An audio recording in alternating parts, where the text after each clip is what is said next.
자, 여러분, 시작할까요? 시험 잘 봤어요? 아침에 행쟁은? 이따가 저희 수업하고 그 다음에 시험 볼 거예요. 그러니까 저희는 첫 시간이라서 50점 볼 거고, 다음 주부터는 75점 볼 거예요. 그러니까 준비를 조금 해오시고, 자, 뭐 강의 내용이야 뭐 다 아시겠지만 조금 말씀드리면, 일단 저희 이제 주말만 진행하고 있죠? 그래서 오늘부터 해가지고 총 9회이거든요? 자, 일단 첫 번째로는 그 1차 시험이 있는 요 날은 학원 전체 휴강인 거 알고 계실 거예요. 자, 그 다음에 원래 수업은 1시 반에서 2시 45분, 요때까지 모의고사를 보고, 그 다음에 강평을 조금 했는데, 오늘 첫 시간이어가지고, 일단 이 순서를 좀 바꿨어요. 그래서 만약에 오늘 해보고 강의 진행 방식이 약간 조금 어색하지 않다라고 하면, 이렇게 바꿔서 진행할 수도 있어요. 그러니까는 이건 좀 참고를 좀 해주세요. 자, 그 다음에 저희 지금 이 실전 연습 문제집으로 이기 때는 나가고 있죠? 그래서 이건 이제 무료 배포 다 됐으니까 가지고 계실 것 같고, 이 실전 연습 문제집은 말 그대로 여러분 노동법이나 행정에서 봤던 그런 사례집 같은 거예요. 그래서 문제가 있고 그 문제별로 답안 양식으로 정리가 좀 된 거예요. 그래서 그동안에 봤던 뭐 수험서나 아니면 이 수험서를 또 이렇게 요약 정리한 게 서브노트였죠? 수험서나 서브노트 같은 경우에는 전체 논리적 흐름까지 다 정리가 되는, 그죠? 전체가 정리되어 있는 교재라면 이제 요렇게 전체 플로우가 정리된 데에서 쟁점만 뽑아가지고 단편적으로 정리를 한 게 연습 문제집이에요. 그렇죠? 그래서 이제 여러분이 좀 이제 교재가 벌써 그럼 많아졌죠. 선택을 조금 하셔야 되는데 어떤 분들은 끝까지 여기 수험서나 서브노트 둘 중에 하나로 지금 몰아놨죠. 이거 가지고 전체를 보시는 분이 있고, 이제 직장인 분들이나 너무 시간이 안 되시는 분들은 요렇게 실전 연습 문제집으로 쟁점별로 조금 암기가 들어가시는 분들이 있으세요. 근데 이렇게 둘 중에 뭐가 더 맞나요? 이렇게 많이 궁금해하실 수 있는데 가장 중요한 건 뭐냐면 일단 답안을 써보셔야 돼요. 답안을 썼는데 나는 키워드, 핵심 문장, 답안 양식 자체가 안 나온다. 그런 분들은 일단은 지금 연습 문제집부터 달달 외우셔야 돼요. 그것부터 달달 외우시는 거고, 나는 키워드나 핵심 문장이나 이 답안지에 뭘 쓰고 뭘 안 쓰고 여기에 대한 판단이 좀 된다라고 하면 끝까지 요거 가져가시면서 누락 없이 보시는 거, 이거 조금 권합니다. 그렇죠? 그러니까 이제 여러분이 조금 자기의 수준에 맞게 선택을 좀 하셔야 될 거예요. 그렇죠? 선생님 근데 저는 이거를 버리고 싶지 않아요 라고 하신다면, 그러니까 제가 몇 년 동안 강의를 해봐도 어떤 게 이제 어떤 특징이 있냐면, 이 연습 문제집만 외우시는 분들이 답안 양식이나 답안 쓰는 방법에 있어서는 어려움이 없으세요. 그러니까 뭘 쓰고 뭘 빼고 여기에 대한 고민들이 별로 없어요. 왜냐면 여기는 이 연습 문제집은 진짜 답안에 써야 되는 문장들만 정리가 돼 있잖아요. 그러다 보니까 당연히 그거 쓰는 거 아니야? 그거 말고 뭐 더 쓸 거 있어? 이런 식으로 생각을 하기 때문에 답안 작성하다가 뭐 불필요하게 설명이 늘어진다든지 뭐 한다든지 이런 문제가 잘 없으십니다. 그래서 나는 답안을 쓰는데 약간 아직까지 뭘 쓰고 뭘 안 써도 되고 여기에 대한 판단이 안 된다. 그러시면 연습 문제집 중심으로 해서 일단 이거부터 선 암기 정리 하고, 그 다음에 요거 수험서나 서브노트로 이제 빈대, 그죠? 여기에는 있는데 죄송해요. 여기에 없는데 여기에 있는 것들 있잖아요. 그런 것들은 여기서 찾아가지고 메꾸는 식으로 좀 접근을 하셔야 될 겁니다. 그렇죠? 자, 그래서 이제 교재는 여러분의 수준에 따라서 선택을 하십시오. 근데 선생님 저는 다 보고 싶어요. 다 보는 방법도 있어. 어떤 방법이 있냐면 얘 기준으로 가다가 둘 중에 하나 정리해놨죠. 얘 기준으로 가고, 그 다음 2번 연습 문제집은 제가 앞에 뭐를 정리해놨죠? 문제별로 이렇게 목차가 정리가 되어 있습니다. 그렇죠? 그럼 이제 뭐 하시면 되냐면 문제 읽고 목차 잡고 그 밑에 있는 목차랑 비교해보고. 됐어요? 이렇게 하면서 좀 연습을 좀 해보세요. 내가 시간 안에 문제를 분석해서 목차를 바로바로 몇 분 안에 이제 수립을 할 수 있느냐, 정립할 수 있느냐, 이걸 조금 검토를 해보셔야 합니다. 아셨죠? 그래서 제가 이번에 연습 문제집 그 목차를 다 올렸기 때문에 아마 빨리빨리 정리하실 수 있을 거예요. 그래서 그렇게 가세요. 선생님 저는 다시 한번 정리. 저는 이 연습 문제집이 메인 교재가 아닙니다. 저는 서브노트가 메인 교재입니다. 라고 하신다면 이거 중심으로 공부를 하고 그 다음에 이제 문제에 적용하는 연습을 해야 되잖아. 그럼 연습 문제집에 문제 읽고 그 다음 뭐해? 목차를 5분 내로 잡고 그 아래에 있는 목차랑 비교하고. 그렇죠? 이런 식으로 정리를 딱딱딱 하시고, 뭐 브릿지, 서론 같은 거에 좀 어려움이 있다라고 하면 그쪽에서 발췌독 하시면 돼요. 아셨죠? 그렇게 좀 가십시오. 근데 선생님 저는 이것도 지금 정리가 안 돼 있고, 이거 혼나야지. 그치? 이거 정리 지금 안 돼 있으면 혼나야 돼요. 단거나가 어느 정도 안 돼 있다? 많이 혼나야 돼. 그죠? 많이 혼나야 되는 거고. 근데 어떻게 혼나도 내 아픈 손가락인데 어떻게든 또 데리고 가야 될 거 아니야. 그죠? 이게 안 돼 있으면 일단 이거부터 빨리 하세요. 이거부터 빨리 하고, 그 다음에 여기에는 없는데 여기 있는 거, 이런 것들만 발췌독 해가지고 빨리빨리 정리를 하고. 그렇죠? 이렇게 조금 방향을 잡으시고 가십시오. 그렇죠? 단권화를 하기로 했고 그걸로 그 한 권으로 끝까지 가기로 했다라고 하는 거 정해놨을 거 아니야. 이거든 뭐든. 그럼 그거는 끝까지 갖고 가는 거야. 끝까지 갖고 가고 얘는 보조교재로 조금 쓰시는 걸로 갑니다. 그래서 그렇게 좀 정리를 하시고 교재 이것저것 막 옮겨 다니시면서 보면 안 돼요. 그러면은 나중에 뭐가 안 된다 그랬어. 방금 본 놈이 안 돼. 방금 본 놈이 되려면 하나에 딱 몰아가지고 그거를 기동력 있게 계속 돌려야 돼. 그래야지 빠른 시간 안에 1회독이 끝납니다. 아셨죠? 그거 좀 기억을 하시고. 자, 그 다음에 나머지는 뭐 설명할 거 없는데 없어요. 자, 여긴데 여기 나와 있는 거는 모의고사 진도입니다. 그래서 여러분이 매회 모의고사를 이제 준비를 해오셔야 되는데 요 진도별로 모의고사 준비해 오시면 되고 수업 시간에 실전 연습 문제집으로 정리를 하는 건 요 진도하고 상의할 수 있습니다. 됐죠? 그걸 좀 기억을 해주시고 그 다음에 여기 보이시죠? 1, 2, 3회차까지는 진도별로 시험을 보고 그 다음에 여기 4회차 때는 중간 범위 모의고사. 그래서 1, 2, 3회 때 진도 범위 싹 모아서 한 번 더 보는 거예요.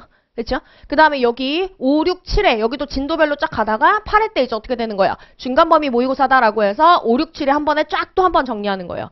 그러면 이 모의고사 준비만 하더라도 벌써 기본적으로 2, 3회 독은 확보가 되는 거니까 암기는 뭐든 지금부터 시작인 거예요. 아셨죠? 그러니까 이제 좀 열심히 해야겠죠? 그죠?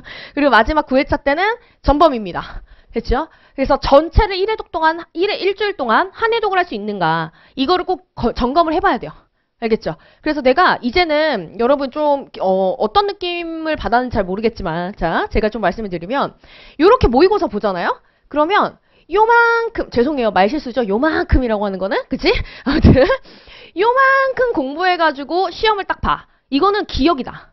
그쵸? 근데 가끔 이렇게 시험을 보다 보면 스스로한테 약간 의심 같은 거 하지 않아요? 과연 내가 이 한 권 전체를 전범위로 시험을 볼 때는 과연 똑같이 쓸 수 있을까? 이런 의구심이 조금 본인에게 들지 않나요? 그쵸? 근데 이것도 뭐냐면 기초 체력과 똑같아요.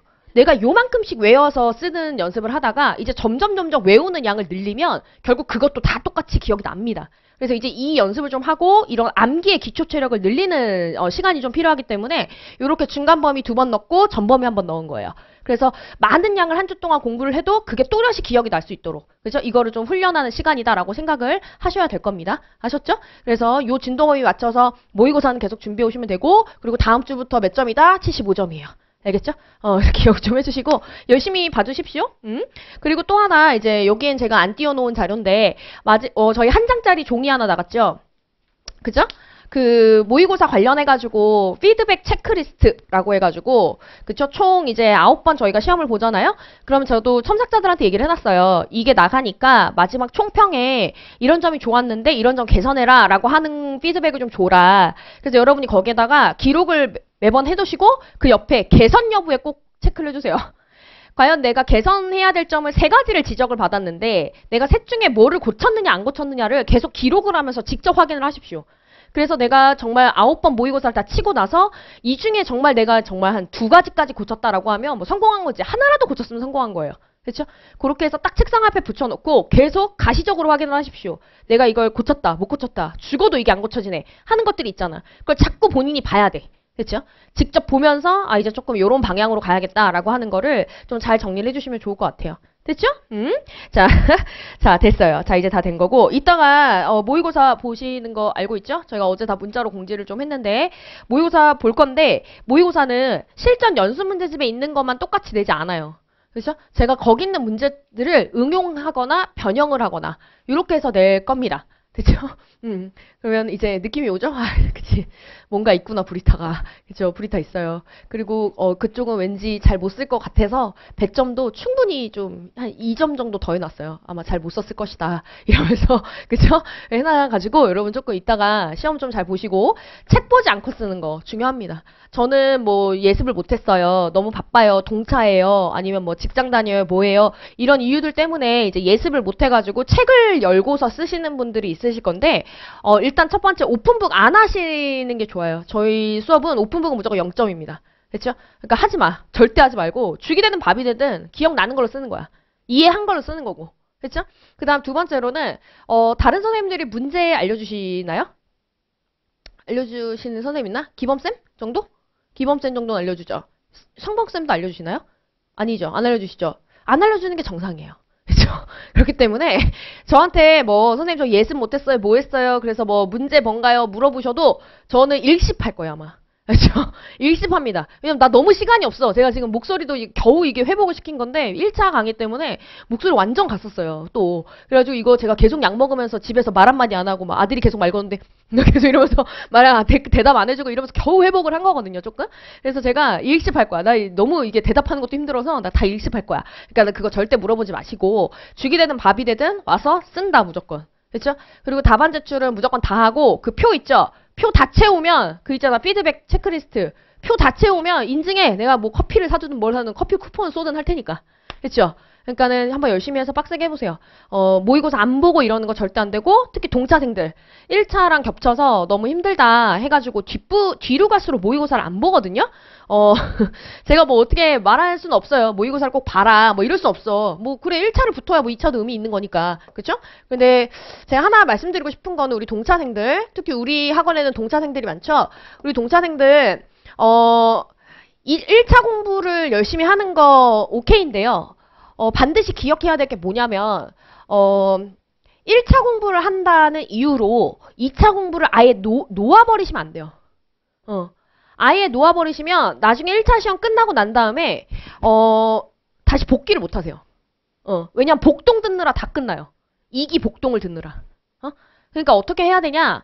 선생님 저 1차를 너무 못 해놨어요. 그래서 저 평일에 1차만 해야 될 것 같아요. 그럼 1차 열심히 해. 열심히 하되 주말 이틀만은 학원에 나와서 이 자리에서 연습 문제집 정리를 하고 이 자리에서 강사님들 모범 답안 빨리빨리 정리를 해서 주말 이틀만은 뭐 해야 된다? 2차 수업을 조금 정리를 해야 돼요.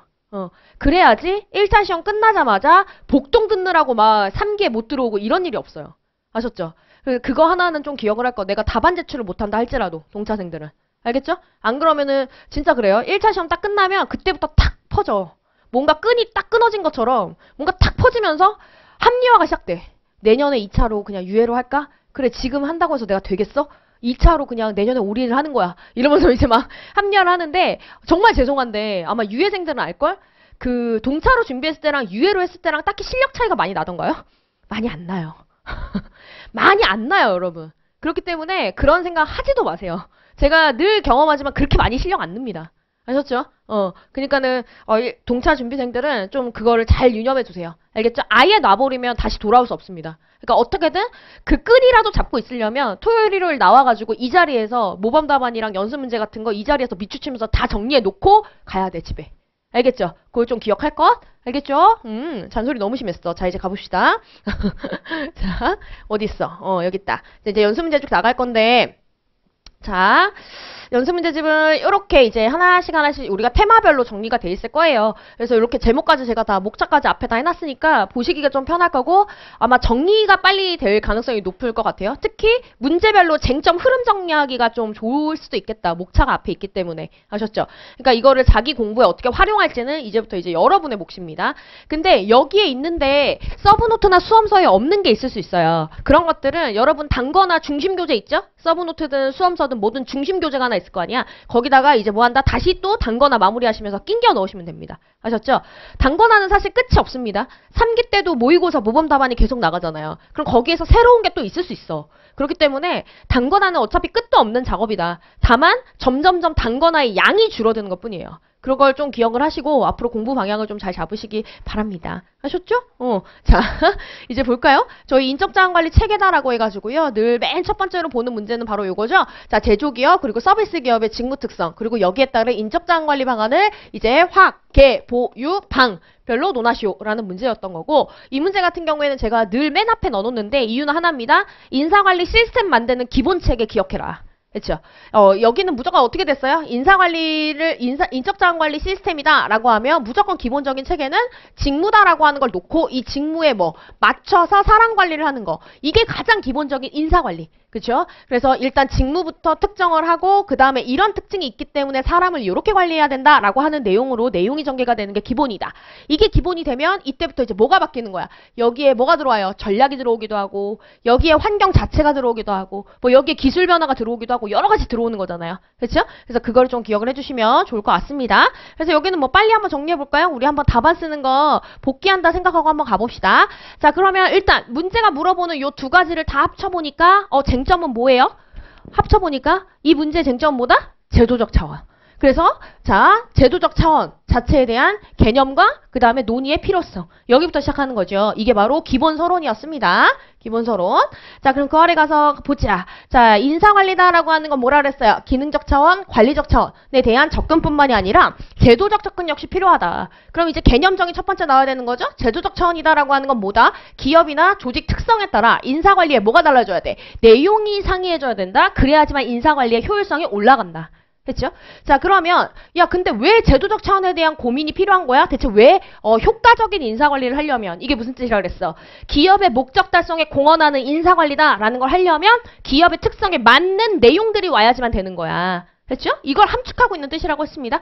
그래서 효과적인 인사관리를 위해서는 제도적 차원에 대한 고려가 필요하다라고 해서 아시는 것처럼 뭐야? 개념정의 쓰고 이거 왜 중요한지 중요성 쓰고 기본서론. 됐죠? 자, 그럼 이제 그 아래 가서 그렇구나. 그럼 이제 뭐 하자? 제조기업부터 뭐부터 정리해야 돼? 관리의 기준이 되는 직무 특성부터 정리하자. 자, 그럼 먼저 첫 번째. 자, 직무 특성이다라고 해서 야, 직무는 어떤 특성이 있어? 구체적 기술을 투입하는 직무들이야. 그럼 좀 더 상세히 보자. 자, 제품을 생산하려면 구체적 기술이 투입이 돼야 되고 그다음 두 번째. 이 기계가 투입물을 산출물로 변환시키는 데 있어서 뭐를 이용한다? 기계다라고 하는 것을 많이 이용해. 자, 세 번째. 그래서 제품의 생산 결과가 어떻다? 구체적이고 명확해서 측정이 가능한 거야. 그래서 이거를 그냥 성의 없이 산출물의 유형성 이렇게 쓰지 말자고 했잖아. 기억나죠? 자, 그러면 그렇구나. 그래서 그 아래 보시면 자, 부연 설명으로 투입되는 기술이나 기능이 구체적이고 직무 수행에 구체적이고 기술이 자, 그다음에 직무 수행의 범위나 직무 수행의 범위. 그죠? 이거 무슨 뜻이야? 직무 수행의 범위가? 한 작업자가 어떤 과업을 수행하는지, 어디까지 수행하는지, 그죠? 그죠? 이 한 작업자가 수행하는 과업의 숫자라든지 그 과업의 범위를 말하는 거야. 이게 굉장히 명확하고 권한의 크기도 어떻다? 모두 다 정확하게 정해져 있는 것 자체가 얘는 특징이야. 모든 게 다 정확하고 표준화돼 있고 기계화돼 있고 이렇게 딱 기억하시면 되겠죠. 야, 그러면 이러한 직무를 수행하는 사람은 어떻게 관리해야 되는 거야? 라고 해서 이렇게 문제가 요구한 대로 확개평, 보유, 방. 그죠? 확개평 보유 없었잖아. 그죠? 내가 거짓말했어. 있었네. 확개 보유 방. 그죠? 평이 없었네. 평이. 자, 그래서 확보 관리 갑니다. 우리 교수님 책에 있는 것만 딱 정리해 놨어요. 근데 이제 여기서부터 어떻게 되는 거다? 확장 가능하지. 그죠? 기억나잖아. 그죠? 다 기억나잖아. 우리 왜 이렇게 오랜만에 만나는 거 같지? 근데? 그죠? 오랜만에 만나는 거 같지 않아요? 그리웠어요, 여러분. 자, 1차 문풀 너무 힘들어. 지금. 너무 힘들어. 진짜 너무 힘들어요. 제가 왜 이렇게 힘드냐면 보니까 객관식 문제집을 기본 강의 1월 기본 강의로 다 끝냈거든요. 그래서 이제 이번 문풀 강의에는 제가 한 챕터, 그러니까 한 진도 범위당 40문제씩 다 만들어요. 그래서 제일 많이 틀리는 거, 막 이런 거 CPA 지문 같은 거 다 분석해가지고 막 문제를 만드니까 내 창의력이 골수까지 진짜 쪽쪽. 그죠? 근데 창의력이 정말 골수까지 뽑아가지고 막 이제 만들어내는 이런 상황이고 이러다 보니까 진짜 너무너무 힘들고 또 검수해야 되잖아. 문제 막 틀리면 안 되잖아. 오류 있으면 안 되잖아. 그러니까 맨날 밤새 검수하는 거예요. 그래가지고 너무너무 힘들어요. 그래서 아직까지 오류가 없었어요. 문제는 다행히. 그죠? 너무 다행이지 않아요? 그래서 하루하루 가시밭길을 걷는 것처럼 제가 그래서 아주 지난주 고생이 많았어요, 여러분. 그래서 여러분이 보고 싶었고, 그죠? 너무 지금 기계적이었나요? 보고 싶었고, 이런 거. 그죠? 기계적이었죠? 자, 아무튼 그랬습니다. 자, 근데 이제 이렇게 하면 이제 우리끼리의 분위기가 훈훈한데 이따 시험을 보고 나면 선생님 뭐야? 왜 이거 냈어? 이러면서 내가 약간 싫어할 수 있어요, 여러분. 그쵸? 그래도 여러분, 그쵸? 긍정적인 마음으로 봐주시면 좋겠어요. 원래 2기 때는 다 예민하거든요. 엄청 예민해, 2기 때. 그치? 3기 때는 더 예민하고. 그죠? 그래서 막 내가 숨도 못 쉬겠어, 앞에서. 이제 숨 쉬면 이제 왜 숨 쉬어? 이렇게 되니까 때문에, 그치? 마이크에 숨소리 나면, 그치? 진짜 듣기 싫은데? 이러면서 예민해지기 때문에 제가 이제 좀 조심하려고 하고 있어요, 여러분. 그죠? 오늘 개나리가 돼서 왔어요. 여러분 웃겨주려고. 아무튼, 그러니까 여러분 예민해하지 말고, 자, 아무튼 이따가 시험 보고 나서 기분이 더러워지거나 이래도 참고 끝까지 선택 과목까지 잘하고 오늘 가는 걸로, 그죠? 약속을 하고 갑시다. 자, 그럼 다시 돌아와서 기억나죠? 우리 이렇게 인사관리 방안이다라고 한다면, 각 기능활동별로 논의를 하는데 이 기능활동은 어떻게? 하위활동별로 뭐한다? 하위활동별로 논의할 거야. 그래서 이렇게 확보라고 되어 있지만 우리는 수요예측 쪽에 뭐 없나? 모집 쪽에 뭐 없나? 선발 쪽에 뭐 없나? 그렇죠? 그래서 하위활동별로 검토를 할 거예요. 그래서 걸리는 게 있다라고 하면 이제 서술이 들어가는데 그럼 걸리는 게 있다라고 하면 어떻게 서술을 하느냐? 첫 번째, 관리의 기본 방향부터 써야 되는 거죠. 이렇게 선발해야 된다. 즉 선발 기준은 뭐가 돼야 된다. 이렇게 기본 방향 쓰고 그 다음 쓸 수 있다면 뭐까지? how까지 쓸 수 있다라고 하는 거 들고 있어야 돼. 그쵸? 근데 우리 교수님 책에는 늘 요것만 써 있어요. 교수님 책들은 이렇게 관리의 기본 방향이다라고 하는 요것만 조금 써져 있고, 자, 우리는 이거를 뭐 하는 거다? 들고 있는 거야. 준비하고 있는 거야. 준비하고 있으면 이제부터 어떤 효과가 있느냐? 나는 25점으로 준비했는데, 와, 씨, 이걸 50점으로 쓰라고 하네? 그럼 내용을 늘려야 되지. 내용 늘리려고 할 때 요거 들어가는 거야. 근데, 이거 되게 작게 물어봐서 내용을 늘릴 필요가 없겠는데? 라고 하면 안 써도 되는 거야. 그래서 이걸 들고 있다가 자유자재로 이제 넣고 빼고를 해야 되는 겁니다. 아셨죠? 그래서 우리가 그동안 이것 때문에 그래서 엄청나게 연습했던 거예요. 일기 때. 기억하시죠? 그래서 이렇게 간다. 그래서 여기 연습문제집에는 저희 여기 교수님 책에 있는 것처럼 이 관리의 기본 방향 중심으로만 정리를 조금 했습니다. 자, 그럼 일단 첫 번째로 나와 있죠? 확보관리다라고 해서 선발 중심으로 교수님이 얘기해 주셨었어요. 자, 선발 쪽에서는 우리가 늘 뭘 얘기한다? 선발 기준. 자, 여기서는 자, 제품 생산을 위해서 구체적 기술이다라고 하는 게 요구되기 때문에 이게 이유. 그래서 어떻게 된다? 요구하는 자격 요건이 어때? 명확하고. 그래서 이거를 기준으로 무엇과 비교한다? 지원자의 자격을 비교하기가 쉬워진다. 이런 얘기 나와 있죠.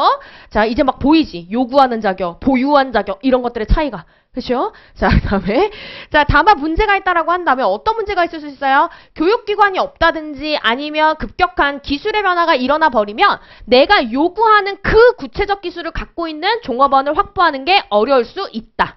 됐죠? 자, 그 다음에 개발관리 가면 얘도 어때요? 구체적 기술을 요구하기 때문에 이게 이유죠. 직무 특성이 계속 근거로 들어왔던 거 아마 기억하실 거예요. 자, 그것 때문에 어떻게 된다? 교육훈련의 목표가 명확하고 목표가 명확하니까 그 목표를 달성했는지 여부를 평가하는 것도 쉬워지죠. 됐죠?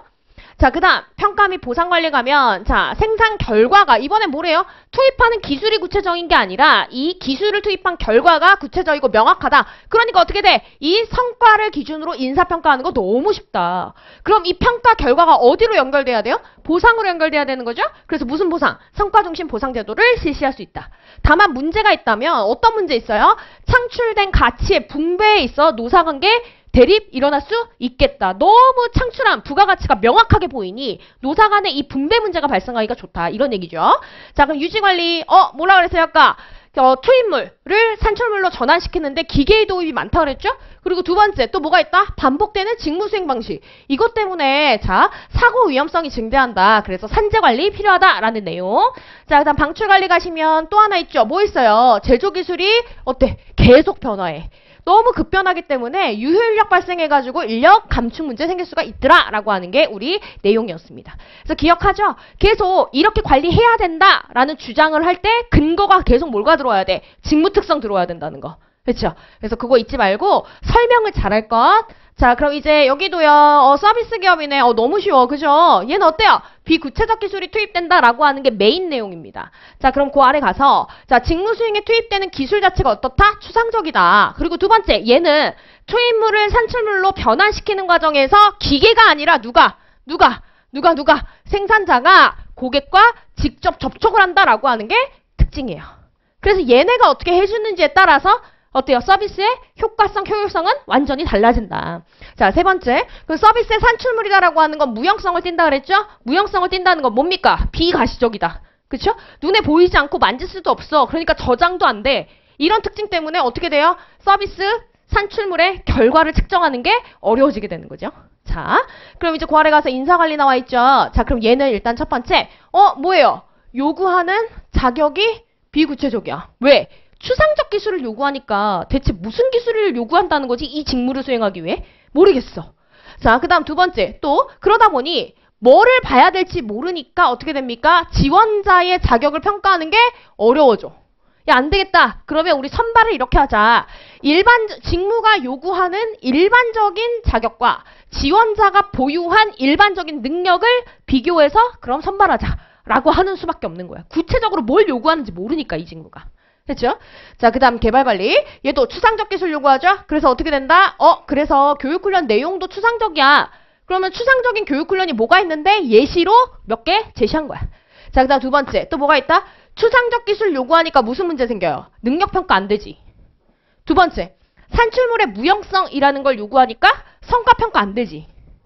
그래서 뭐 할 수밖에 없다? 따라서 승진을 실시할 때 뭐를 기준으로? 연공을 기준으로 승진을 실시할 수밖에 없더라.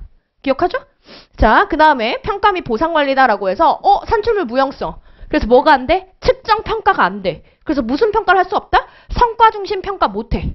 그쵸? 성과 중심 평가가 안 된다. 그래서 공정성을 확보하기 위해, 즉 종업원들의 이런 불만을 최소화하기 위해서는 뭐? 연공 중심 보상제도 들어올 수밖에 없겠더라. 기억하죠? 자, 그 다음 유지관리. 아까 봤죠? 얘는 고객과 뭐 한다고요? 생산자가 직접 접촉을 한다 그랬죠? 그래서 이 생산자가 얼마나 잘 고객에게 역할을 뭐 수행해 주느냐? 아니면 이들에게 뭐 이런 서비스 제공하는데 얼만큼 동기부여가 되어 있느냐? 요거에 의해서 뭐가 달라져? 거기에 따라 서비스의 효율성이 상이해져. 그래서 이들을 대상으로 한 동기부여 등 유지관리다라고 하는 게 필수적으로 요구가 된다. 또 하나 가보시면 이런 직접 접촉이 일어나다 보니 이들에 대한 감정노동관리다라고 하는 것도 필요하다. 이런 얘기 했었죠. 기억하실 거예요. 자, 방출관리 가서 연공 중심으로 승진하고 보상하는데 야 누가 이직하니? 그죠? 그 다음 두 번째 얘는 또 무슨 기술을 쓴다? 추상적이고 일반적인 기술을 써. 일반적 기술은 제가 말씀드렸죠. 100년을 쓰든 200년을 쓰든 똑같다고. 그러니까 기술 변화 속도가 어때? 느리다는 소리야. 그러면 어때요? 유효인력이다라고 하는 거 많이 생겨 안 생겨? 안 생겨. 그래서 인력 감축 이슈 강도도 낮다. 그래서 오히려 여기서는 무슨 문제가 있을 수 있다 그랬어? 조직 정체 문제. 그렇죠? 그래서 더 딥하게 들어가서 우리가 그래서 뭐 했었어? 그래서 얘는 인력 감축과 관련한 방안들에 대한 논의를 추가로 했던 거 아마 기억나나 모르겠다. 기억나요? 기억나야 돼. 자, 하나 봤어. 자, 그럼 두 번째. 그럼 이제 이론이에요. 자, 이론인데, 자, 저희가 무슨 이론 중심으로 이제 볼 거냐면, 인간관계론이요. 그쵸? 왜냐하면 이미 과학적 관리법 중심으로 해서 50점짜리 기출문제가 나왔기 때문에, 이제 안 나온 거 위주로 본다라고 하면, 이제 인간관계론이다라고 하는 거 중심으로 해서 내용 정리하는 거, 이거는 이제 미기출로 보셔야 될 것 같습니다. 자, 그래서 보시면, 자, 인간관계론의 내용을 호손연구 중심으로 설명하고, 라고 돼 있죠? 이거 했어, 일기 때. 그쵸? 자, 설명하고. 그 다음 직무설계, 선발과 훈련, 보상. 그죠? 보상, 그리고 일선, 감독 직무에 기여한 바를 과학적 관리법과 비교하면서 한번 논해봐라. 라고 해서 우리가 일기 때 풀었던 기출문제를 살짝 인간관계론 중심으로만 바꾼 거예요. 그렇죠? 과학적 관리법 쓰라는 말은 없잖아. 그렇죠? 자, 그럼 이제 가봐서, 자, 가보자. 일단 첫 번째, 서론 어떻게 쓸 거예요? 그러니까 연습문제집으로 도움을 좀 받으시는 분들은 서론 쓸 줄 모르고 브릿지 쓸 줄 모르고 결론 쓸 줄 모르고 목 찾아볼 줄 모르고 이런 분들이 연습문제집부터 먼저 정리를 하시면 좀 효과가 빨리 나와요. 그렇죠? 그러니까 직장인 분들 중에 연기일기 때 답안지 많이 못 써봤다. 답안 어떻게 쓰는지 잘 모르겠다 하시는 분들이 보통 연습 문제부터 빨리 조져요. 그죠? 이것부터 빨리 어떻게든 해놓고 그 다음에 이제 뭐 브리타든 뭐든 이렇게 낑겨가지고 좀 커버하는 스타일로 가시더라고. 그러니까는 그걸 좀 참고를 하셔야 돼요. 자, 그러면 여기는 어떻게 가실 거야? 쟁점이 뭐예요? 요거부터 가야 되는 거 아니야? 과학적 관리법, 인간관계론, 비교하라고 했네? 그러면 비교 문제, 기본 서론. 기억하죠? 비교 문제 기본 서론은 어떻게 갑니까? 비교 문제 나오면 비교다라고 해서 비교 문제 기본 서론은 자 서론 어떻게 쓰라 했어요? 여기서는 이러이러한 양자의 공통점이 있는데 얘네가 이런 점에서 차이점이 있더라. 그래서 따라서 양자 뭐 해야 돼? 비교할 필요성이 있어. 라고 정리를 하는 게 비교 문제 기본 서론이었던 거 기억하시죠? 자, 그럼 한번 가볼까? 그럼 과학적 관리법이랑 인간관계론이다 라고 하는 거의 공통점은 뭐예요? 인적자원 관리에 대한 기본적인 접근 방식이에요. 한마디로 직무와 사람을 어떻게 바라보느냐. 여기에 대한 기본적 접근 방식이다라고 하는 건 공통점이지만 어떤 차이점이 있습니까? 인간과 직무에 대한 관점이 너무 달라. 어떻게 다른데? 과학적 관리법은 인간 자체를 어떻게 바라본다? 합리적 관점에서 바라봐. 인간을 합리적 관점으로 바라본다는 게 무슨 말이에요? 야, 인간은 당연히 가장 합리적인 방식으로 해라라고 하면 거기에 동의하는 거 아니야? 이런 거지. 뭐 지루해요. 뭐 매너리즘이 빠졌어요. 뭐 동기부여가 안 돼요. 그런 말을 왜 해? 그거 비합리적이지 않아? 그 가정 자체가 없어. 인간은 너무 합리적이기 때문에 비합리적인 얘기를 할 리가 없다. 이런 관점이야. 그래서 여기서는 인간 자체를 합리적 관점으로 보고 인간 자체를 뭘로 본다? 경제적 동물로 본다. 이게 포인트죠. 자, 그 다음 조직 자체는 어떻게 보느냐? 조직은 어떻게 봐? 체계적인 걸로. 무조건 가장 합리적이고 가장 체계적인 걸로 정해져 있어서 그 정해진 대로만 탁탁탁 돌아가는 존재로 보는 거야, 조직을. 그러니까 직무 설계를 그렇게 전문화 표준화하죠. 그렇죠? 자, 그 다음에 볼까? 자, 그 다음에 그 아래 이렇게 본다. 근데 얘가 무슨 문제를 가져왔어? 얘가 인간 소외 문제를 가져왔지? 인간성을 고려하지 않아서? 그래서 어디로 갔어? 그래서 이 문제에 대한 반성과 개선으로 인간관계론이 나오는데 얘는 인간을 뭘로 봐요? 사회적 동물로 보고 한마디로 관계를 중시하고 심리를 가지고 있는 존재로 보고 있고 다음 두 번째 이런 인간관계적 접근을 시도한대. 그러면 이상하지? 선생님, 뭐 물론 나한테 그런 질문 하는 학생이 한 번도 없었는데. 자, 갑시다. 선생님, 인간에 대한 관점, 조직에 대한 관점 얘기하셨잖아요. 근데 여기서는 왜 라임 안 맞춰요? 그치? 힙합 정신 어긋나잖아, 지금. 그치? 왜 라임 안 맞춰요? 여기서 인간만 얘기했잖아. 왜 그러게? 그쵸? 왜 그러게? 얘는 조직에 대해서 얘기한 적이 없잖아요. 그래서 뭐라고 할까요? 조직 없는 인간이론. 그러니까 없는 거야. 그치? 나는 한 번도 힙합 정신 어긋난 적이 없어. 살면서. 그죠? 모두 라임을 맞춰왔어. 그렇기 때문에 혹시라도 물어볼까봐. 그죠? 자, 그래서 말씀을 드립니다. 저 힙합 하고 싶어요, 여러분. 그죠? 40세에 늦지 않았다고 하는데 우리 남편이 늦지 않았어. 이러면서 지금이라도 한번 도전해보라고 하는데 그런 건데 어디서 배우는 거야? 힙합 같은 거는? 그냥 스트릿에서 배우는 거야? 길거리에서? 어떻게 배우는지 좀 어디 막 학원이 있나요? 학원이 있으면 그거 좀 다녀볼까 생각. 제가 유튜브 이제 시작하거든요. 4월 셋째 주부터. 근데 막 안 한다 했지. 막 이상한 거 안 한다고 했잖아요. 그죠? 저 복동 올려요. 복습 보이스가 영상으로 올라가요. 이제 두 문자 막 영상이랑 같이 해가지고 이제 그렇게 하지 막 거기다 대고 이상한 거 안 하는데 그죠? 이상한 거 안 하는데 한 번 그 고민도 있어요. 힙합 그러니까 제2의 경력개발이라는 채널명 뭐냐 폴더명으로 메뉴 동영상 목록 명칭으로 힙합을 배우는 나의 이런 그죠 성장기를 한번 담아볼까 뭐 이런 생각도 해봤어요, 여러분. 그죠? 근데 학원 다니면 되는 건가요? 너무 궁금해서. 그치? 우리는 사교육의 노예들이잖아. 그죠? 우리 사교육의 노예들이라 그죠? 자, 궁금하네요. 아무튼 자 봤다. 자, 그럼 이제 고할에 가서 자 경제적 효율성을 중시하는 과학적 관리법, 사회적 효율성. 라인 맞췄어. 대조시켰어. 그치? 사회적 효율성을 강조하는 인간관계론. 양자는 직무와 사람에 대한 기본적 관점이다 라는 것은 공통점이지만 어때? 양자를 너무 다르게 보고 있지? 요렇게. 그지? 추구하는 게 너무 다르잖아. 그래서 뭐 할 필요가 있어? 큰 의미가 있고 비교할 필요도 있겠다. 자, 그럼 이제 가서 첫 번째 뭐 나와요? 인간관계론. 자, 호손연구다라고 해서 나오게 되죠. 자, 인간관계론 대두 배경이다라고 하면 이제 뭐예요? 호손연구 결과야. 자, 그래서 뭘 발견했는데 심리적 사회적 요인하고 비공식적 집단이다라고 하는 게 매우 중요하다는 거 발견했어. 개요다라고 해서 개요는 무조건 어떻게 가는 거야? 개요 두 가지. 대두 배경 아니면 이론적 전제 아니면 가정. 그 다음에 두 번째 문장 뭐 나와야 돼? 핵심 주장 나오는 거. 그렇지? 그대로 맞췄어. 됐죠? 그대로 맞췄죠?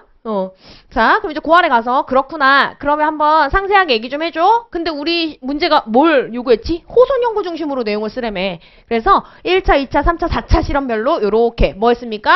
한직과 발견한 거 중심으로 해서 정리를 했습니다. 기억나죠? 그래서 조명 실험이다라고 한다면 조명과 생산성의 관계라고 해가지고 통제 집단, 실험 집단, 이런 얘기 다 쓰셔도 돼. 어디서 들은 거 있잖아, 많잖아. 그치? 자, 그 다음에 조명이다라고 하는 거는 이제 조명이라는 한 가지 요인만으로는 작업 능률과의 관계를 밝히는 건 조금 어렵던데, 그래서 2차 실험, 계정기 조립 작업 실험에 와서 뭐 했어요? 모든 작업 조건을 다 바꿔봤죠. 그랬더니 어떻게 됐어? 생산성이 올라가긴 하는데, 이 생산성이 올라간 이유가 뭐 때문인 것 같더라? 보면, 여기, 심리적 변화 때문인 것 같다. 라고 결론을 내려서 3차 실험으로 갔죠. 3차 실험은 이제 면접조사이다 라고 해가지고 종업원의 감정이 작업에 어떻게 작용할까, 특히 만족과 불만족을 가져오는 게 뭘까에 대해서 면접을 통해 가지고 확인을 해봤고, 이 감정이다라고 하는 건 개인적 측면과 사회적 집단으로 공통적으로 갖는 측면 두 가지가 있던데 발견. 그 다음 또 모두 발견했어. 이런 개인의 태도와 작업 의욕은 집단의 사회적 조건에 의해 영향을 받던데 라고 하는 것도 발견했죠. 그래서 우리가 모의고사 봤을 때 여러분 이거 맨날 다 빼놓잖아요. 개인적 측면 요거 사회적 집단 측면 이거 얘기했었던 거 막 기억나요? 그죠? 그지? 막 들려야 돼. 막 이렇게 메아리 치듯. 그죠? 갑자기 막 들려야 돼. 자, 그럼 4차 실험 가서 자, 그래서 뭐 했습니까? 사회적 조건? 야, 이게 능률에 영향을 미치는 것 같은데? 라고 해서 이 사회적 조건이다라고 하는 게 능률과 무슨 관계가 있는지 집단 내 상호작용을 관찰 실험 통해서 확인을 해봤습니다. 그래서 뭘 발견했었죠? 비공식 집단의 규범이다라고 하는 게 작업 집단의 행동을 강하게 통제하고 있네? 라고 하는 걸 발견했죠. 자, 그러면 이거 양자 한번 비교해봐. 어떤 측면에서 비교하라고 했어요? 직무 설계, 선발과 훈련, 그 다음 보상, 그 다음에 감독이요. 그죠? 네 가지 측면에서 비교하라고 해가지고 비교 기준은 그대로 있습니다. 그럼 과학적 관리법이다라고 하는 거, 직무 설계 어떻게 하라고 그랬지? 표준화, 분업화. 그치? 그 다음 기계 도입. 이걸 강조하고 있다. 그래서 얼마나 직무가 구조화되어 비효율이 제거되는지에 따라 성과 능률이 좌우된다라고 하는 무슨 능률관? 기계적 능률관. 우리가 키워드 밑줄은 기계적 능률관이라고 치지만 설명할 수 있어야 돼요. 기계적 능률관이 무슨 뜻인지. 그치? 여기 그대로 여기 써놨어. 구조화되고 비효율이 제거되는지에 따라 성과와 능률에 좌우된다라고 해서 그대로 설명해놨어요. 그치? 쓸 수 있어야 돼. 자, 그래서 생산성을 최대로 발휘할 수 있도록 작업에 관한 일련의 행위를 면밀하게 분석을 한 다음에 거기에 맞는 작업 원칙과 관리 방법을 개발했다. 이게 표준화였잖아. 표준 작업 방법, 표준 작업 시간으로 나타났죠. 그죠? 자, 그러면 인간관계로는 지나친 분업과 표준화다라고 하는 건 뭐를 상실시켜? 흥미, 의욕과 같은 심리를 악화시켜. 그죠? 이런 심리의 문제를 야기시키잖아. 그래서 이게 인간 소외 현상을 일으킨다. 그래서 어떻게 해야 돼? 오히려 이게 생산성을 떨어뜨리던데? 즉 이게 바로 뭐야? 사회적 능률관이에요. 인간의 심리와 관계를 통해 능률을 증진시킬 수 있는데 왜 심리를 부정적 심리 나오게 만드느냐? 이러면 능률 떨어진다. 됐죠? 자, 그래서 작업장 안에서 물리적 작업 조건보다 이거를 훨씬 더 중요하게 강조하는 거다. 써주고, 자, 그럼 키워드 막 보이지? 여기서는 그래서 사회적 능률관이 포인트인 거야. 자, 그렇기 때문에, 자, 작업 능률 향상에 있어서 표준화된 최적의 작업 조건보다는 뭐, 자긍심, 긍정적인 태도, 작업장 내 사회적 조건이다라고 하는 게 훨씬 더 중요하다라고 얘기하니까, 직무 전문화 안 돼! 뭐가 들어야 돼? 직무, 확대, 직무 충실 통해서, 요렇게 심리. 그치? 요거 통해서 심리잖아. 직무 확대, 직무 충실은. 직무 확대하면 어떻게 돼요? 매너리즘 안 느껴. 그치? 지루함 안 느껴. 그리고 직무 충실하면 만족을 느껴. 됐죠? 그래서 이건 심리와 관련되는 거야. 자, 그 다음에 또 뭐 있다? 여기서 만족 이렇게 있지. 직무순환, 직무교차, 준자율적 작업 집단이다 라고 하는 걸 통해서 뭐를 충족시켜주는 거지? 관계 형성, 사회적 욕구. 됐죠? 이렇게 써주면 잘 쓰겠죠? 거의 이거는 그냥 밥상 다 차려놓은 거야. 거의 그대로 막 외우고 해요. 이거 거의. 그래서 통화 스터디 하면 이거 그대로 외우는 거예요. 통화 스터디 많이 하던데. 통스를 그걸로 많이 하던데. 그죠? 그죠? 나 힌트를 줬어. 통스. 그죠? 통스 하면서 이상한, 시간 낭비하지 말고 딱 하나 정해놓고 뭐라 했어요? 옛날에는 암기장 외우는 거. 이제는 뭐? 연습문제 외우는 거야. 서로. 그죠? 할 수 있어요. 할 수 있어. 자, 가보면, 선발 및 훈련. 자, 과학적 관리법. 얘는 과학적 선발과 훈련을 하죠. 무슨 말이에요? 합리적 기준에 따라 선발과 훈련을 해야 되는데 이 합리적 기준은 뭐가 돼? 과업이야. 왜? 대체 왜 그래야 돼? 이거 답안지 쓸 때 빠뜨렸다고 나한테 엄청 욕먹었잖아. 강평할 때. 그치? 왜? 채용 후에 실시하는 훈련은 한계가 있어. 그래서 처음부터 과학적으로 설계된 작업 방법에 적합한 애들을 뽑는 게 더 효율적이야. 그치? 이거 안 써가지고 막 욕먹었잖아. 강평할 때. 그 다음 과업 수행과 표준 과업량 달성을 위한 훈련을 실시하는 거지. 종업원들의 잠재 능력 적성 개발 이딴 거 안 해. 얘는 돈 아깝다고 생각하거든. 당장의 과업 수행에 필요한 것 그리고 표준 과업량 달성을 위한 훈련만. 그치? 자, 이제 느낌 오죠? 우리 연기일기 때 했던 거 전부 다 집적시켜 놓은 게 연습제집이야. 이번에 좀 개정을 했어요. 많이는 아니고 찔끔찔끔 조금 틈틈이. 좀 틈틈이 했어. 자, 그럼 인간관계로는 뭘 강조한다? 사회적 조건. 이걸 강조하니까 뭐요? 조화와 협력 측면을 선발시 고려한다. 과업 수행 능력이다라고 하는 걸 고려하는 게 아니에요. 됐죠? 자, 그 다음에 교육 훈련을 할 때도 인간 관계 개발을 위한 개발 관리 활동이라는 게 이루어진다. 그럼 이걸 위해서 어떤 기법들이 적용될 수 있을까? 하운에. 그래서 성격 및 흥미도 검사라든지 아니면 비구조적 면접 아니면 교류 분석 이런 것들을 이용하면 선발 시 관계 관리 능력이 얼마큼 있는지를 볼 수 있고 그 다음 교육훈련을 실시한다라고 했을 때도 어때요? 역할연기법이나 행동모델법, 카운슬링 등등등을 이용하면 관계관리 훈련이 이루어질 수 있겠다. 됐죠? 자, 그럼 이제 보상 갑니다. 과학적 관리법은 뭐예요? 차별성과급. 왜? 인간은 경제적 동물로 보거든. 그래서 종업원을 동기부여시키고 싶으면 뭐를 이용해라? 경제적 보상을 이용해라. 자, 그 다음 그래서 들어온 게 바로 뭐야? 차별성과급인데 이 차별성과급은 표준과업량을 기준으로 해서 높은 이 초과 달성을 하면 높은 임률, 달성하지 못하면 낮은 임률을 적용하는 복률 성과급 제도를 말하는 거다. 자, 그 다음 인간관계론은요? 인간을 뭘로 봐? 심리적, 사회적 동물로 보고 있지. 그래서 종업원을 동기부여시키고 싶다라고 하면 뭐를 이용해야 돼? 이러한 모티베이션, 근무 의욕, 비공식적 조직관계, 인간관계 등을 이용해야 돼. 됐죠? 그래서 자, 직무 수행을 통해서 뭐 해야 돼요? 자아성장과 직무자긍심의 심리적 요인과 직장 내 인간관계 형성이다 라고 하는 걸 통해 종업원의 만족이라는 걸 강조한다. 이 만족이다 라고 하는 게 결국 어디로 연결되는 거야? 내재적 보상으로 연결되는 거예요. 그치?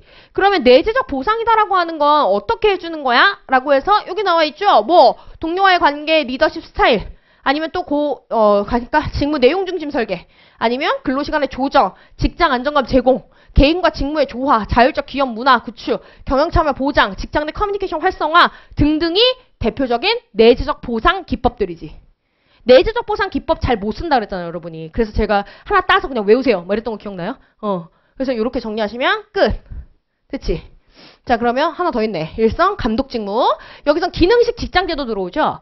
기능식 직장제도이다라고 하는 건 뭐가 포인트야, 여기서는? 책임과 실행이 철저하게 분리되어 있어. 그치? 그래서 종업원은 뭐만 해? 실행만. 그죠? 그리고 뭐, 지시에 따른, 그죠? 지시에 따른 실행이 이루어지는지 철저히 감독이 이루어져. 그래서 거기 첫 번째 땡 보면 지휘명령, 직접 감독, 통제 중심 관리가 이루어진다. 이런 표현이 나오는 거예요. 그치? 근데 인간관계로는 어때요? 종업원의 만족과 관계 보장을 중시하니까 만족을 시켜주려면 자율 및 책임 부여. 그치? 그 다음에 관계 보장이다 라고 하는 걸 관계 보장이라는 걸 또 중시하니까 이거 뭐야 결국 서로 자유롭게 조정해가지고 업무 수행하라는 거 아니에요. 그렇죠? 그래서 그 아래 가시면 이를 위해 뭐 이러이러한 것들 합리적인 명령, 지시, 욕구 파악, 개별 관리, 권한 위임 등 뭐가 필요하다? 자율 기반 체제 관리가 더 중요하다 얘는. 됐죠? 자, 그럼 이제 나가며 라고 해서 뭐라고 마무리하실 거예요? 지금 과학적 관리법은 뭐 경제적 효율성. 그리고 인간관계로는 사회적 효율성 강조하지. 그럼 일반적인 결론은 뭐가 돼? 둘 다 중요해. 아니야? 그래서 뭐 해야 된다? 양자 통합시켜야 돼. 이런 얘기 나오겠죠? 자, 그러면 이제 이로 인해서 뭐 하는 거다? 자, 기업과 종업원의 목표를 통합시키려는 관점이 등장을 하게 되는데, 자, 이는 기업의 목표가 기업 일방의 목적이다, 종업원 일방의 목적이 아닌 양자의 통합된 목적이다 라고 하는 주장인 거다 라고 하면서 잘 알고 있는 기본 그림 그려주고. 교수님 책에 있는 기본 그림인데 안 그린다고 했잖아, 맨날. 사람들 안 그린다고, 기본 그림들도. 자, 따라서 관리자는 하면서 나와 있죠? 그래서 양자 어떻게 통합시킬 건지 통합적 관리 방안이 구체적으로 전개가 되면 좋겠습니다. 됐죠? 자, 그럼 이제 그 아래 가서 전략적 인적 자원 관리 본격적으로 들어가는 거야. 자, 해보니까 어때요? 좀 연기일기 때 그동안 했던 게 이제 한 번에 여기서 쫙 집적되면서 최종 정리 들어가는 거야. 느낌이 오나요? 조금? 뭔가 들었던 것 같잖아, 다. 연기 때 들었던 것 같고, 일기 때 들었던 것 같고. 그죠? 이런 식으로 전개가 되는 거고, 조금, 그러니까 오늘 첫날이니까 이제 더 이상 이런 얘기 안 해요. 앞으로 뒤로 갈수록 진도가 바빠. 그치? 이번에도 보강하면 난 쓰레기야. 그렇기 때문에, 나 절대 이번에는 절대 생각이 없어. 자, 아무튼, 연기, 1기, 2기, 이제 3기잖아. 그러면 연기 1기 때는 기본 강의였죠? 이제, 그런 말 들어봤나? 합격생 애들이 그런 말 해줬나 모르겠네. 빌드업 하는 선생님이라고? 한 번도 들어본 적 없지? 그치? 걔는 뭐 하는 걸까? 합격 수리를 쓴 걸까? 그쵸? 너무 궁금한걸? 자, 아무튼, 제가 그런 거 관리 안 해가지고, 보니까 관리하는 선생님들도 있더라고. 근데 나 그런 거 못 해가지고, 그쵸? 그렇잖아. 애가 막 인사하러 왔는데, 인사하러 온 애한테 오자마자, 너 합격 수기 썼니? 뭐 이럴 수 없잖아. 그쵸? 그러니까는, 얘기를 안 해가지고 잘 모르는데, 아무튼, 자, 옛날에 그 수석하신 분이 한번 와서 얘기하시는 게, 선생님은 빌드업 해주는 강사라는 거야. 그래서, 왜요? 했더니, 기본 강의 때 하나하나 이제 기본 내용 정리하고 답안 쓰는 방법 하나하나 알려주고 난 다음에, 이게 2기 때 뭐 한다? 직접, 완전히 그냥 쫙 최종 정리야. 이때 여기 쫙 최종 정리가 되고, 그러면은 이게 제가 한 기수 일찍 끝내주는 이유가 뭐냐면, 3기 때는 이제 뭐 하라고? 반복 해독하라고. 방금 본 놈이 돼야 될 거 아니야. 그래서 반복 해독 시키려고 2기 때 최대한 최종 정리 다 해주고, 3기 때는 그럼 뭐 한다? 이제 실전. 진짜 100점 쓰는 연습하는 거야. 내가 준비한 거 이용해서 쓰거나 브리타 맞았을 때 어떡하지? 막 이런 거. 그쵸? 그래서 실전 연습하고 이제 뭐 하는 거다? 진짜 최종 마무리만 하는 거야, 마무리만. 요게 이제 요 순서라서 이제 여러분 늦지 않았어, 2기 때. 2기 때 다시 뭐 하는 거야? 다시 연기 1기 때 했던 거 다시 주워가면 돼. 알겠죠? 그러니까 늦은 거 아니니까 좀 쫄지 말고, 그죠? 좀 잘 했으면 좋겠어요. 2기 때 너무 많이 쫄아가지고 다들, 그죠? 막 모의고사 보고 이제 다음 주 되면 막 다 등수 나오고 행쟁부터 시작해서 막 이럴 거 아니야. 그죠? 너무 충격적인데? 이러면서 막 뒤에서부터 내 이름을 찾고 막. 그치? 그럼 안 돼. 앞에서부터 찾아야지 늘. 그죠? 그렇게 하고 뒤에 뭐 방 붙이듯이 방이 이제 붙어요. 그죠? 근데 뭐 근데 윤성 선생님 막 그 포스터 멋있더라. 1,500명 돌파 막 이러면서 막 그러고 있고. 그치? 그래서 뭐 내가 그 이렇게 정문이 그 옆에 새끼리 잠겨 있어가지고 주말이랑 그래서 정문으로 오는데 그 포스터를 보고 너무 놀래가지고 그죠? 뭐야? 그래서 막 민망해 막 이러면서 막 내가 약간 좀 민망한데 이러면서 이제 막 왔는데 아무튼 그래서 뭐 거기 보면 이제 저기서부터 막 저기까지 아마 이름이 붙을 것 같은데 그러면 1,500명이 이렇게 돌파됐으면 그치? 저 밖에서부터 복도에서부터 이렇게 돌아서 붙는 거 아니야? 막 이름이 그죠? 그래서 이렇게 엄청나게 이제 막 뒤에 벽에 막 이름과 점수가 붙고 막 등수가 붙고 막 이러잖아요. 그죠? 그러면 약간 좀 이제 예민해지고 굉장히 막 우울해지고 슬퍼지고 그치? 나는 왜 등수가 계속 뒤에서부터 봐야지만 내 이름을 발견할 수 있을까 이러면서 슬퍼질 수 있는데 그죠? 그러니까 너무 그런 거 이제 너무 막 그렇게 신경 쓰지 말고 제가 보니까 합격한 친구들 중에서 합격자들 중에서 늘 상위권에 있던 친구들만 합격하진 않아요. 그러니까 보면은 막 중간 점수대이거나 중간 아니면 중간보다 살짝 아래 그죠? 살짝이야. 꼴찌는 아니야. 꼴찌는 한 번 좀 없어 얘네들. 그죠?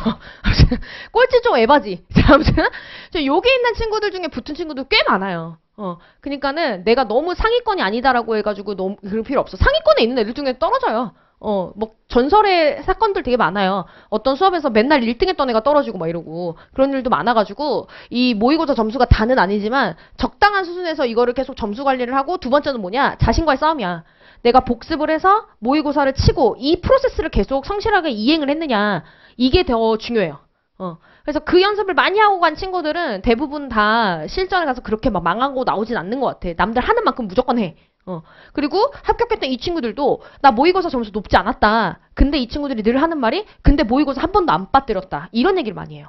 그러니까 나와의 싸움이라고 생각을 하시고 이제 성실하게 복습, 예습 쫙 하고 시험을 딱 보고 또 복습한 다음에 또 예습을 쫙 해서 시험을 보고 그다음 또 복습하고 이 프로세스를 조금 성실하게 이행을 하세요. 알겠죠? 여기서 무조건 난 탑 찍을래 뭐 이런 건 안 돼. 그치? 힘들 수 있잖아. 왜냐면 탑 못 찍으면 뭐 어떻게 할래? 그치? 그렇잖아. 그러니까는 그런 걸 목표로 삼지 말고 이 프로세스를 나는 깨뜨리지 않겠다. 이 순환 구조를 나는 무조건 난 유지한다. 9번을. 이걸 좀 생각하시면서 하시고 그리고 또 하나 기억할 건 일요일 저녁이든 월요일이든 하루는 각을 잡고 수업을 복습을 쫙 하셔야 돼. 알겠죠? 일요일 저녁을 잡든 아니면 월요일을 잡든 전과목 복습은 하고 그 다음 예습하셔야 돼요. 알겠죠? 그렇게 안 하시면 좀 나중에 또 빨리 못 봐요. 한 주 만에. 그치? 자꾸 똑같은 거를 여러 번 봐야 한 주 만에 이따만큼도 금방 본단 말이야. 근데 나중 되면 그게 또 안 돼가지고 문제니까 복습하는 거 꼭 챙겨서 하셔야 돼요. 알겠죠? 자, 잔소리를 너무 많이 하고 있어. 첫 시간이라. 자, 이제 여긴데, 씨, 놀랐죠? 왜 놀라야 되냐면, 뭐야, 포터? 모의고사 안 냈다는 건데? 그렇잖아. 모의고사 냈으면 안 할 거 아니야. 풀이를 안 하고 있을 거 아니야. 그치? 그치? 큰일 났다. 지금 포터 준비했는데, 오늘. 그치? 내가 다 알고 있어. 포터 준비한 거. 그래가지고, 지금 브리타다, 오늘. 아셨죠? 오늘 한번, 얼마나 실력을 잘 쌓고 왔는지 보여주세요. 실력 발휘를 많이 해주세요. 그치? 자, 분위기 안 좋지? 자, 갑시다. 자, 현대적 인적자원 관리로 전략적 인적자원 관리가 있는데, 얘 왜 중요해? 중요성이 첫 번째 요구사항. 자, 두 번째, 의의라고 했는데, 개념하고 특징으로 한정했습니다. 자, 그리고 마이크 포터의 경쟁 전략 실행을 위한 인적자원 관리 방안을 기능적 차원, 여기 반드시 확인하라 그랬죠? 확계, 평, 보유. 그렇죠? 방출 없습니다. 저기 문제문서 안 하시는 분들은 방출까지 막 써. 자, 요거별로 논하시오라고 해가지고 요렇게 50점짜리인 거고 각 주도 제가 다 달아놨어요. 이거 사례형으로 대비해야 된다. 그래서 작년에는 사례로 풀었어요 이거를. 그래가지고 도부 비누 회사 얘기인데 이따 제가 한번 쉬는 시간 띄워드릴 거예요. 풀어보세요. 그 쉬는 시간에 제가 화면으로 띄워놓을 테니까 목차만 잡아봐. 깜짝 놀랄 거야. 헐, 이러면서. 그치? 자, 아무튼, 이따 띄워둘게요. 사례형 좀 대비를 하셔야 될 것 같고, 근데 우리 인사관리 출제위원 교수님들은 경조에 비해서 좀 문제를 성의 있게 좀 안 내세요. 그래서 제대로 된 사례가 좀 나온 적이 없어요. 한 번 말고는 없어. 역대. 한 번밖에 없어요. 25점짜리 문제도. 문제 한 번. 그래서 혹시 모르니까 사례 나올 수도 있겠다라는 생각을 하시고 근데 난이도가 있게 나오진 않을 겁니다. 자, 그리고 인적자원 관리 프로세스라고 하는 거에 대한 내용은 여기 없기 때문에 이렇게 연습문제집에 없는 부분들은 서브노트나 수험서에서 찾아가지고 한번 봐야 돼요. 알겠죠? 이것만 보면 브리타는 맞아요. 연습문제집만 보면. 자, 가보면 그러니까 이것만 봐도 세 문제 중에서 많게는 두 문제까지는 얻어 걸려. 씨, 다행이다, 뭐 이런 느낌이지? 자, 근데 이제 그 마지막 하나, 아니면 진짜 그 한 끗 차이로 떨어지고 막 이러잖아요. 그 한 끗을 채우는 거는 전체를 다 본 사람들 아니면 못 채워요. 그러니까는 그걸 좀 알고 있어야 돼. 이것만 외우면 되나요? 늘 나한테 대답을 강요해. 와가지고 자기가 원하는 대답이 나올 때까지 계속 물어봐. 선생님 연습지만 보면 될까요? 연습지만 보면 될까요? 계속 물어보는데 안 돼요. 이것만 보면 그 한 끝이 안 채워질 수 있어요. 근데 이거 하면은 최소한 하나, 그지? 두 문제까지는 여기서 얻어 걸릴 수 있어. 근데 그 한 끝이 안 돼서 점수가 안 나온다. 알겠죠? 그러니까 그거는 좀 알고 있어야 돼. 근데 저는 그 한 문제도 못 씁니다. 그럼 이거부터 빨리 외워. 그렇죠? 자, 그럼 이제 가면 첫 번째, 자, 요구사항 그대로 목차로 오죠? 자, 중요성. 그지? 의. 개념하고 특징 쓰라고 했으니까 그대로 오고, 그다음 포토의 경쟁 전략 유형별로 이제 뭐 들어간다? 여기 확계, 평, 보유 들어가는 거. 됐죠? 그리고 아시죠? 원가의 전략, 차별화 전략이라는 거 나오고 나서 자, 적합한 관리 방안 논해라라고 하면 그냥 무조건 확보부터 들어가는 거 아니라 그랬어? 뭐부터? 요구되는 역량과 기대되는 역할이다라고 하는 관리의 기준부터 세팅을 해줘야 된다. 기억하시죠? 그래서 이거부터 정리하고 여기에 맞춰서 이제 뭐가 들어가야 돼? 확계 보유방이다라고 하는 게 논의가 돼야 됩니다. 이게 근거가 됩니다. 어떻게 관리해야 된다라고 하는 주장에. 기억하죠? 자, 그럼 이제 하나씩 조금 정리를 해보려고 하는데, 자, 그럼 전략적 인적 자원 관리 왜 중요해진 거야? 라고 이 중요성이 나오는데, 준비한 게 없어요 라고 하면 어떤 논리가 된다 그랬지? 환경이 엄청나게 급변하고 있어. 이렇게 급변하는 환경 속에서 경영활동이 흔들리지 않으려면 뭐가 필요하죠? 전략이다라고 하는 걸 기준으로 경영활동을 전개해야 해. 그럼 이 전략 경영이다라고 하는 걸 하려면 뭐가 필요하다?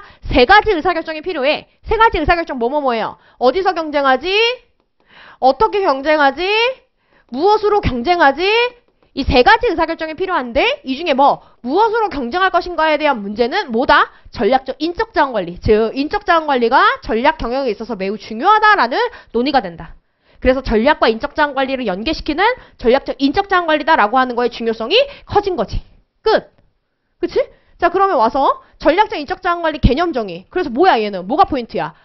전략과 인적 자원이다라고 인사 관리다라고 하는 걸 통합적으로 사고한다. 두 개를 연계시키는 거다. 통합시키는 거다. 이것만 쓰면 안 된다 그랬지. 반드시 써야 되는 거 뭐야? 인적 자원을 뭘로 봐? 전략적 자산, 경쟁 우위, 원천으로 보고. 그래서 이게 바로 뭐예요? 이게 바로 RBV 이론인 거예요. 됐죠?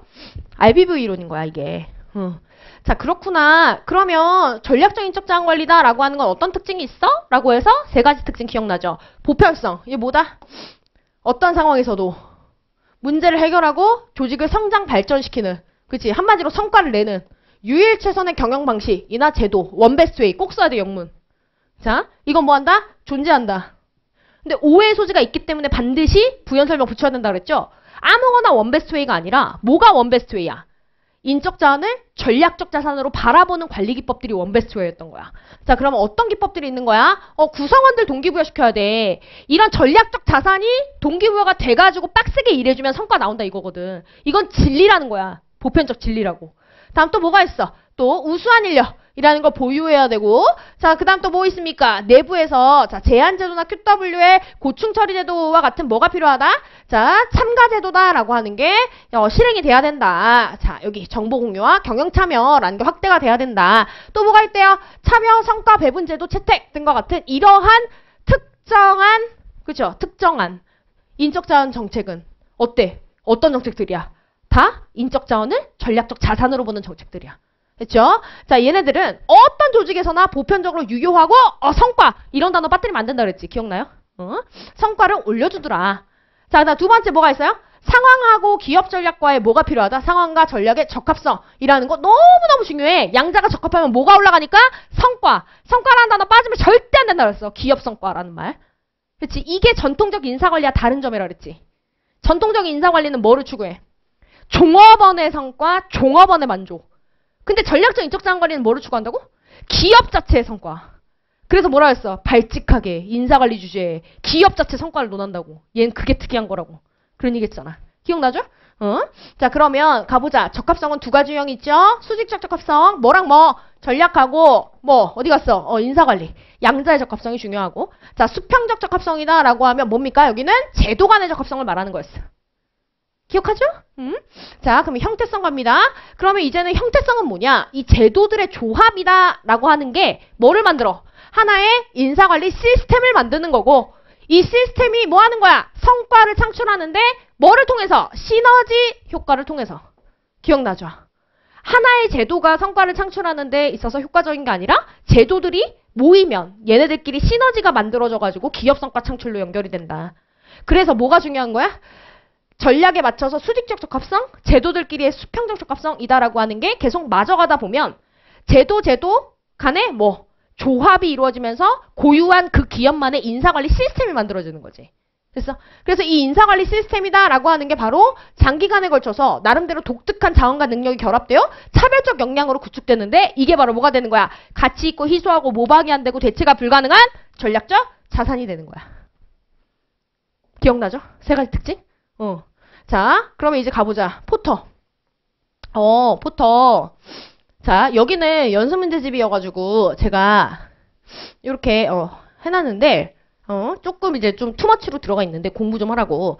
자, 일단 포터에 대해서 잘 못 쓰면 안 돼요. 포터를 못 쓰면 안 돼. 우리가 지금 이제 뭐가 나올 거라고 얘기했습니까? 전략적 인적 자원 관리. 여기가 이미 나왔죠. 옛날에 그 우리 1기 때 기출문제 풀었잖아. 그죠? 프로세스면 뭐면 기존 인사관리와의 차이점 쓰고 뭐 쓰고 50점으로 나왔었잖아. 그래서 얘가, 전략을 하나 주고, 이 전략을 기준으로 해서, 이걸 기준으로 해가지고 인사관리 방안 논하는 거, 요게 아직 안 나왔다 이런 얘기 했었죠. 그럼 이때 줄 수 있는 전략의 유형이 포터도 있고, 마일즈와 스노우도 있다 그랬지. 또 뭐도 있어? 진짜 마이너긴 한데 뭐가 있게? 성장 전략? 축소 전략? 기억나? 안정 전략 그거 기업 수준 전략이다라고 해가지고 제가 얘기했던 거. 왜냐하면 3인 공저책은 그 전략 중심으로 빡세게 써 있어요. 그렇기 때문에 지금 세 가지 전략 중에 뭐가 들어올지 모르는 상황이에요. 됐어?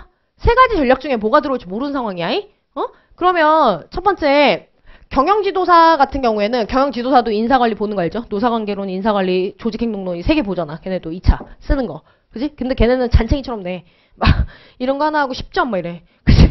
그래서 도대체 뭐 어떻게 쓰라는 거야? 막 이러면서 약간 그런 느낌이야. 자, 아무튼 경영지도사에서는 마일즈하고 스노우가 나왔어요.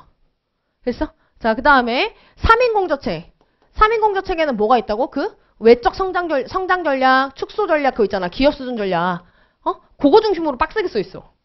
그래서 지금 포터가 나올지 제가 나올지 알 수 없는 상황이라 여러분이 뭘 주든지 간에 얼추 방향을 잡을 수는 있어야 돼, 다. 알겠죠? 자, 그럼 가보자. 포터부터 한번 해보면 제일 만만한 게 포터긴 해요. 자, 포터는 산업 환경의 5가지 영향 요인을 분석을 해가지고 이 산업 안에 진출할까 말까를 먼저 결정하지. 그 다음 두 번째, 진출하기로 했으면 이제 뭐 하는 거다? 이 산업 내에서 경쟁자와 비교한 상대적 위치를 선점할 수 있는 방법이 2가지 있다고 주장을 했었어. 자, 그래 가봅시다. 자, 그럼 산업 내에서 효과적으로 경쟁할 수 있는 일반적 형태의 전략 유형을 자, 첫 번째 분류 기준, 경쟁 우위를 기준으로 해서 저원가 차별화. 그 다음 경쟁 범위를 기준으로 해서 전체 시장 아니면 특정 시장. 그렇죠? 그래서 3가지 전략 유형 제시했죠? 원가 우위, 차별화, 집중화. 그렇죠? 혹시 몰라서 전략의 유형별로 장단점까지 조금 쓰라고 할까봐 여기 정리는 좀 해놨습니다. 장단점까지. 자, 그럼 이제 중요한 건 뭐야? 어떤 전략을 수립했는지에 따라 뭐 해야 된다? 인적 자원 관리가 연계돼야 된다. 그래서 전략의 유형별로 확대 보유방 논해야 된다라는 뭐가 들어가야 돼 지금? 브릿지. 그럼 브릿지로 요 얘기 들어가면 돼. 전략 실행을 위해서 뭐 해야 된다? 전략과 인적 자원 관리 간의 통합 연계가 필요하대. 자, 그러면서 기업으로 하여금 전략 계획이 요구하는 유형의 지식 기술 능력을 갖춘 요구하는 그죠? 지식 기술 능력을 갖춘 이거 뭐야? 요구되는 역량이지. 인적 자원을 뭐 해야 돼? 보유하게끔 하고 구성원들이 전략 계획의 구체적인 목표를 달성하는데 도움이 되는 행동. 이게 뭐야? 역할이지. 이걸 하도록 하는 통제 시스템을 뭐 해야 된다? 개발해야 전략 실행을 위한 인적 자원 관리 시스템이 되는 거잖아. 한마디로 전략 실행하려면 지금 이 2개가 필요한 거야. 전략을 실행하고 싶니? 그럼 요구되는 역량이다라고 하는 걸 갖춰야 되고 기대되는 행동이다라고 하는 이 역할이라는 걸 하게 만들어야 돼. 그럼 전략 실행에 있어서 반드시 필요한 건 뭐라는 소리다? 인사관리라는 거지. 보유는 뭐? 확보와 개발의 문제고 통제는 뭐? 평가와 보상의 문제니까. 그치? 브릿지야. 그래서 이거 얼마나 잘 살리느냐에 따라 지금 답안지 쫙쫙 벌어지는 거야, 여기서부터. 그치? 그러면 그림 그릴 수 있고 이 그림 뭐하라 했어? 답안지 그리는 용어를 하나 준비해 놓으라고 했잖아. 심플하게 하나 만들어가지고. 기억나나? 그치? 자, 그래서 이러한 인적 자원 관리는 이러한 역할을 한다고 했어요. 이러한 역할을 이러한 역할을 인적 자원 관리는 이러한 역할을 요렇게 다양한 활동을 통해서 뭐 한다? 수행한다. 그렇지? 이런 역할을 수행한다. 그래서 그림 그리고 따라서 이하에서는 각 전략 유형에 따라 적합한 인적 자원 관리의 기능적 활동이 어떻게 상이한지 살펴볼 거다. 브릿지 딱. 그치? 자, 그러면 가서 원가율 전략. 뭐부터? 요구되는 역량부터. 요구되는 역량은 뭐래요? 일단 뭐 산출력 중시, 단기 초점, 안정 위험에 비추고 또 특정 분야의 전문성입니다. 자, 이게 요구되고 근데 어떤 행동이 기대되죠? 역할이야. 동그라미 2번은 반복적, 독립적, 자동적인 역할이 기대된다. 그러면 이제부터 뭐가 된다 그랬어? 얘가 주로 확보나 개발의 기준이 되고 얘가 주로 평가나 보상의 기준이 될 거다. 이런 얘기 했던 거 기억나요? 응. 그래서 그대로 이제 확보관리. 자, 동그라미 1번. 공석 발생 시 내부 자원을 대상으로 확보 활동을 전개한다. 모집이네? 그치? 모집. 그리고 선발 기준은 뭐래? 전통적 스킬이 선발 기준.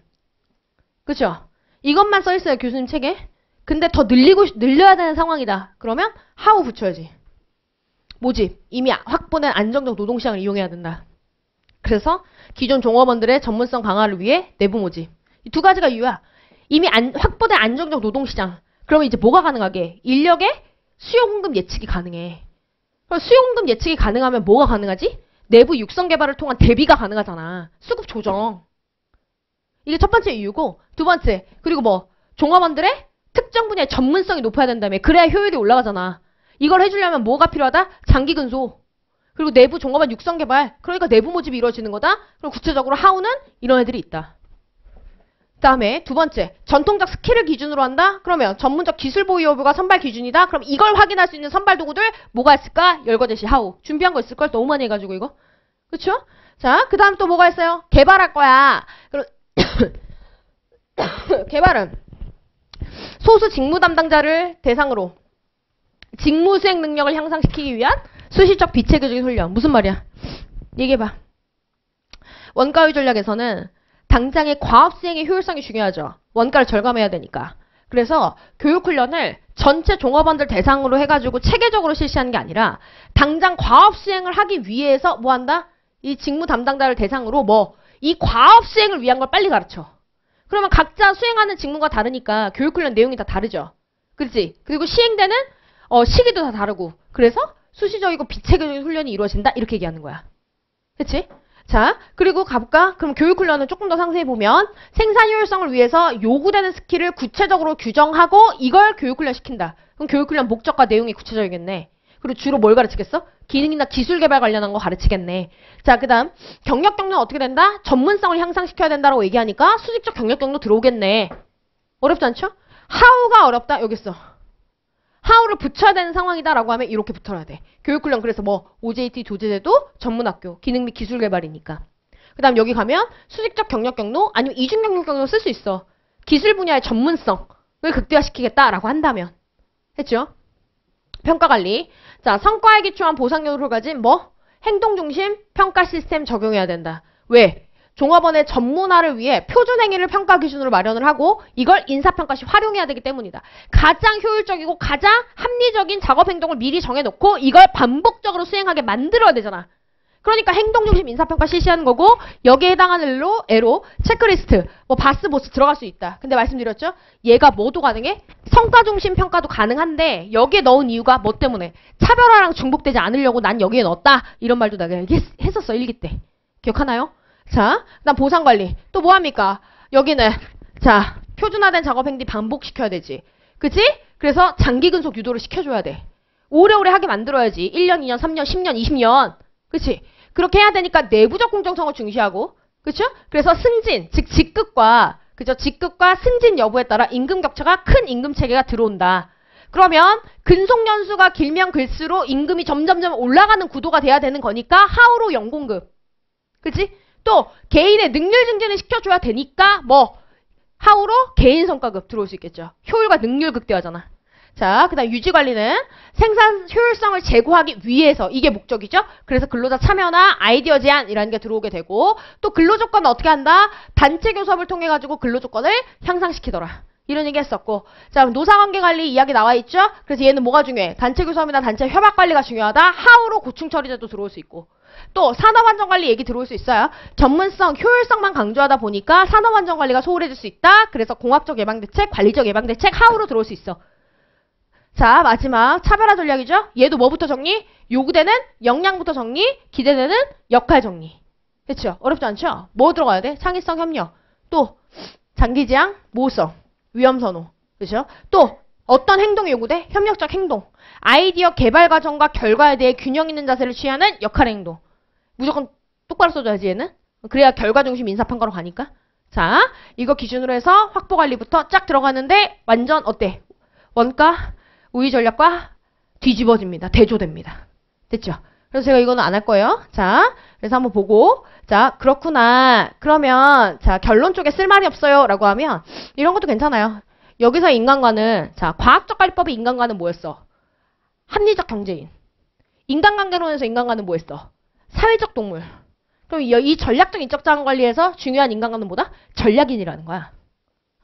그래서 우리 종업원들 자체를 전략을 실행하기 위한 행동을 하게 하고 전략 실행에 요구되는 역량을 갖춘 그치? 그런 존재로 만들어야 된다. 이런 얘기가 나와 있을 거고 자 그래서 자 인적자원이 조직의 목적과 비전을 잘 반영해서 기업의 성과에 기여하도록 해야 하는 게 중요하다. 그러려면 자 기능활동이다 라고 하는 걸 뭐 해야 돼? 전략 중심으로 통합시켜서 이 시너지다 라고 하는 걸 통해 인적자원 관리 전체 효율성을 좀 올리는 쪽으로 관리해보자 라는 내용으로 나오는 거예요. 됐죠? 자 그러면 이렇게 해서 저희가 하나 봤어요. 그러면 잠깐 쉬는 시간 동안 뭐를 할 거냐면 제가 작년 1회차 모의고사 문제를 띄워줄 거야. 화면에. 그럼 좀 쉬고 5분이나 10분 안에 목차를 짜봐.